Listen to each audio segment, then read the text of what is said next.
They say if you see him, you're already marked.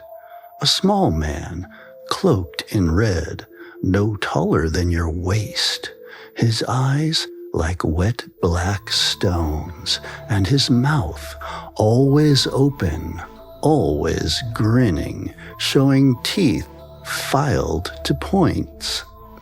Some call him the Nain Rouge, Detroit's little red devil.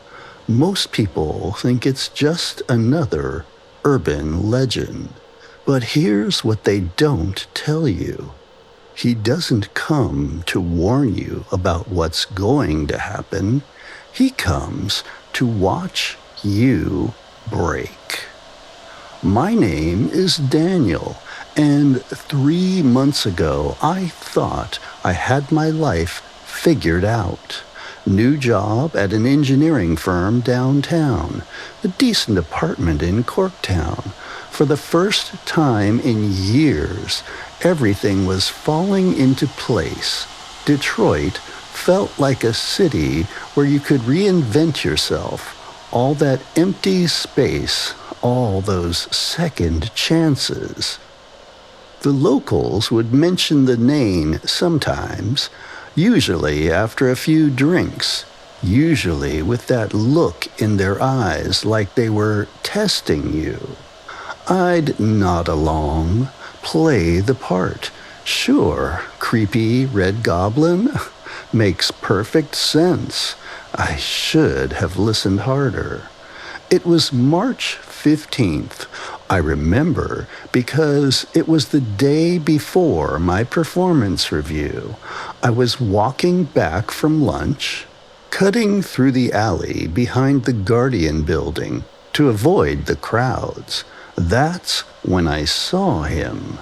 At first, I thought someone had left a mannequin there, a child-sized figure in what looked like a red velvet coat, standing perfectly still against the brick wall. But mannequins don't breathe. I watched his chest rise and fall for maybe 10 seconds before he turned his head toward me, not his body, just his head, rotating it like it was on a swivel. His smile stretched from ear to ear, literally. The corners of his mouth disappeared into the shadows underneath his cheekbones. I blinked, and then he was gone.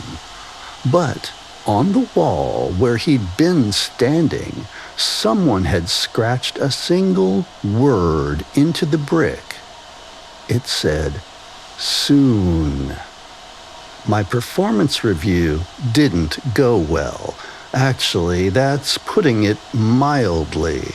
My supervisor, Sarah, who had been nothing but supportive for 3 months, sat across from me with a stack of complaint forms, missed deadlines, shoddy work, and conflicts with clients. None of it was true, but there it was, in black and white, with signatures and dates going back weeks. "I'm sorry, Daniel. We have to let you go." Walking out of that building felt like walking through water.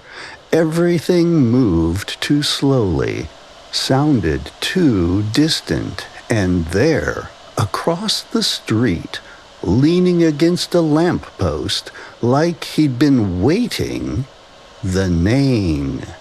This time he wasn't smiling. He was pointing, one gnarled finger aimed directly at my chest. When a bus passed between us, he vanished. That night, my landlord called. Water damage from the apartment above mine. I was going to have to move out immediately. The next morning, my bank account was frozen. Suspicious activity, they said. It could take weeks to resolve. By the end of the week, my car had been towed, my phone service cut, and my ex-girlfriend had somehow gotten a restraining order against me for harassment. Harassment that never happened. Each time something went wrong, I'd see him, never in the same place twice. Sometimes just a flash of red in my peripheral vision. Sometimes standing bold as brass in the middle of a crowd, grinning at me while everyone else walked past like he wasn't there. And always pointing. But here's the thing that made my skin crawl. I started noticing he cast 2 shadows.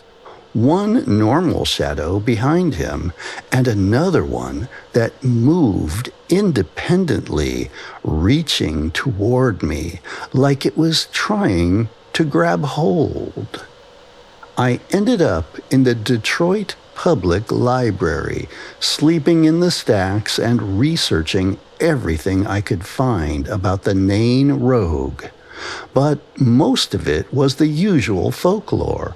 French settlers, bad omens, disaster follows wherever he appears. But buried in a 1967 interview with a riot survivor, I found something different. He don't warn you about what's coming.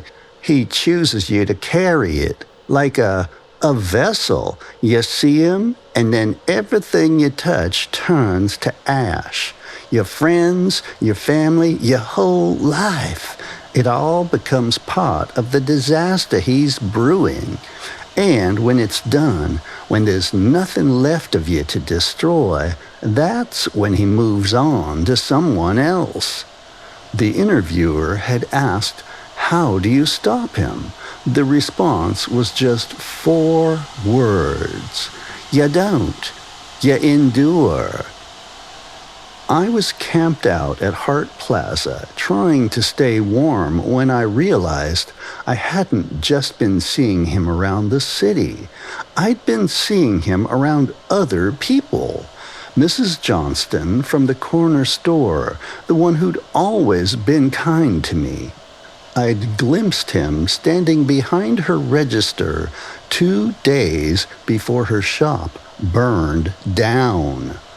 My former coworker Mike, who'd tried to help me get freelance work, there'd been a flash of red in his office window the morning before his wife left him. Everyone who'd showed me kindness, everyone who'd tried to help, they were all falling apart. I wasn't just the target, I was the delivery system. Last Tuesday, I couldn't take it anymore. I walked to the exact spot where I'd first seen him and started shouting, "What do you want from me? Why don't you just leave me alone?" The alley was empty, but I could feel him watching, that sensation of being studied, measured, and vulnerable. Then I heard his voice for the first time, not a whisper, not a laugh, just words, spoken in a tone like rustling leaves. "You asked to belong somewhere." And I remembered the first night in Detroit, standing on my apartment balcony, looking over the city lights. I'd made a wish, stupid, childish, but real. I'd wished to become part of this place, to matter to someone, somewhere. "Now you do," the voice continued. "Now you belong to us." He stepped out of the shadows then, and I could see him clearly for the first time. He wasn't wearing red clothes. His skin was red, deep crimson, like old blood. And those weren't teeth in his mouth. They were tiny faces, dozens of them pressed against the inside of his lips, all mouthing the same word, "Help!" "Every city needs its vessel," he said. "Every place of power needs someone to carry its hunger. Detroit chose you, Daniel. You should be honored." That's when I understood.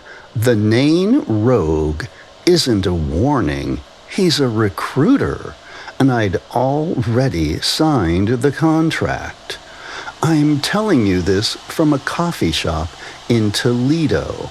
I left Detroit 3 days ago thinking distance would break whatever hold he had on me.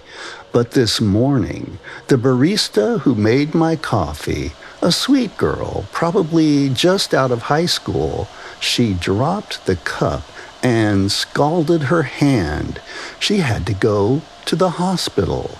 And as the ambulance pulled away, I caught a glimpse of red in the reflection of the shop window. He followed me, or maybe I brought him with me. It's hard to know exactly. The worst part isn't knowing what's going to happen to me. The worst part is knowing what's going to happen to everyone else. Because right now, while I'm recording this, there's a family at the table next to me, a mother helping her daughter with homework, and a father reading the newspaper. And in the window behind them, barely visible in the glass, he's pointing. If you live in Toledo, stay away from the Riverside Cafe on Summit Street. Don't help the man with the tired eyes who's been sitting alone for 3 hours. Don't be kind to him. Don't try to save him. You can't.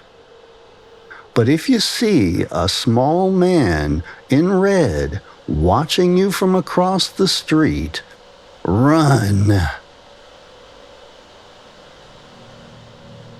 I'd love to say that this is just a story, but I've done my research, and the Nain Rouge has many, many sightings.